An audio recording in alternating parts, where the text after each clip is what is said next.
ನಮಸ್ತೆ ಕರ್ನಾಡು, ನಾನು ನಿಮ್ಮ ಪ್ರೀತಿಯ ಉಮಾಶಂಕರ್ ವಿ ಈಗಲೈಸ್ ಟಿವಿಯ ಯೂಟ್ಯೂಬರ್. ನಾನೀಗ ಬಂದಿದ್ದೀನಿ ಆನೇಕಲ್ನ ಸುಪ್ರಸಿದ್ಧ ಹೆಸರಾಂತ ಮಸೀದಿಗಳಲ್ಲಿ ಒಂದಾದ ಬಿಲಾಲ್ ಮಸೀದಿಗೆ ಬಂದಿದ್ದೀನಿ. ಈ ಒಂದು ಬಿಲಾಲ್ ಮಸೀದಿಯಲ್ಲಿ ರಂಜಾನ್ ಹಬ್ಬದ ಪ್ರಯುಕ್ತ ಭಾಳ ವಿಶೇಷವಾಗಿ 26ನೇ ದಿನದಂದು ಜಾಗರಣ ಒಂದು ಕಾರ್ಯಕ್ರಮವನ್ನು ಎಲ್ಲ ಮುಸ್ಲಿಂ ಕುಲ ಬಾಂಧವರು ಏರ್ಪಡಿಸಿದ್ದಾರೆ. ಮತ್ತು ಭಾಳ ವಿಶೇಷವಾಗಿದೆ ಈ ಒಂದು ದೇವಾಲಯದಲ್ಲಿ ವಾತಾವರಣ ಮತ್ತು ಈ ಒಂದು ವಿದ್ಯುತ್ ಅಲಂಕಾರಗಳು ಮತ್ತು ಹೂವಿನ ಅಲಂಕಾರಗಳು ಭಾಳ ಅಚ್ಚುಕಟ್ಟಾಗಿ ಈ ಒಂದು ಮಸೀದಿಯಲ್ಲಿ ಮಾಡಿದ್ದಾರೆ ಅಂದರೆ ತಪ್ಪಾಗಲಾರದು.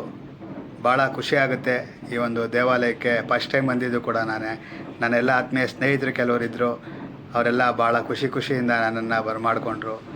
ಭಾಳ ಖುಷಿ ಆಯಿತು ನನಗೂ ಕೂಡ. ನೋಡಿ, ದೇವಾಲಯದ ಹೊರಾಂಗಣಕ್ಕೆ ಒಳಾಂಗಣಕ್ಕೆ ಬರ್ತಾಯಿದ್ದೀನಿ ಈಗ ನಾನು. ಎಷ್ಟು ಚೆನ್ನಾಗಿ ಲೈಟಿಂಗ್ಸು ಮತ್ತು ಈ ಒಂದು ಎಲ್ಲ ಹೂವಿನ ಅಲಂಕಾರವನ್ನು ಭಾಳ ಅಚ್ಚುಕಟ್ಟಾಗಿ ನಮ್ಮ ಹಿಂದೂ ದೇವಾಲಯಗಳಂತೆ ಕೂಡ ಈ ಒಂದು ದೇವಾಲಯವನ್ನು ಭಾಳ ಚೆನ್ನಾಗಿ ವಿಜೃಂಭಣೆಯಿಂದ ಲೈಟಿಂದ ಮತ್ತು ಹೂವಿನಿಂದ ಅಲಂಕೃತಗೊಂಡಿದೆ.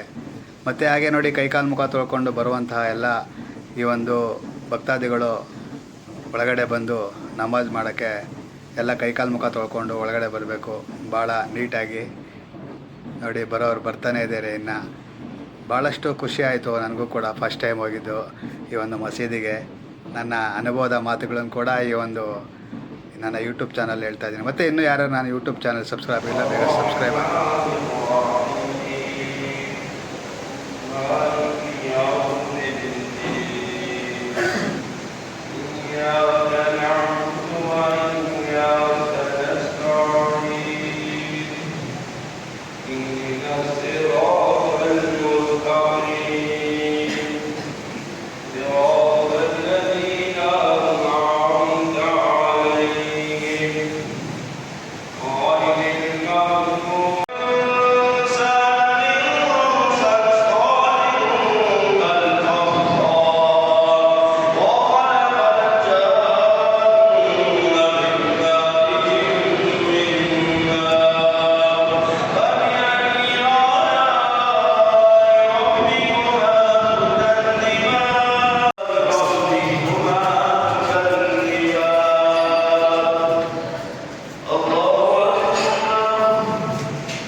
ನೀನು ಹೋಗ.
ನಾಡಿನ ಕರ್ನಾಟಕದ ನಾಡಿನ ಸಮಸ್ತ ಜನತೆಗೆ ಯುಗಾದಿ ಹಬ್ಬದ ಮತ್ತು ರಂಜಾನ್ ಹಬ್ಬದ ಶುಭಾಶಯಗಳು.